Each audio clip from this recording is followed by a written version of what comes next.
Allah rahmet eylesin. Allah rahmet eylesin. Sözel kardeşimiz.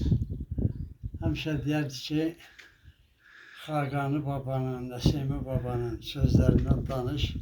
Biz də danışırdım şeirlərindən, fəlsəfi sözlərindən həmişə gülürdü, ləzzət alırdı.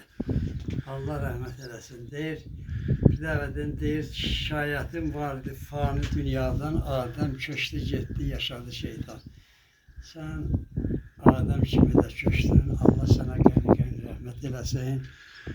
Ancaq səndən də, məndən də dərs alanlar arzu eləyək ki, onlar da o yolda olsunlar, şeytan kimi böyüməsinlər. Allah sənə qəni rəhmət eləsin. Bir şey ki, adı yaxşıdır, qoy yaxşı hallasın.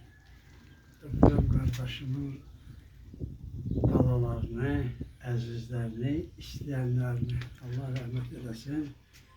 İnşallah çok sağlıklı olsun.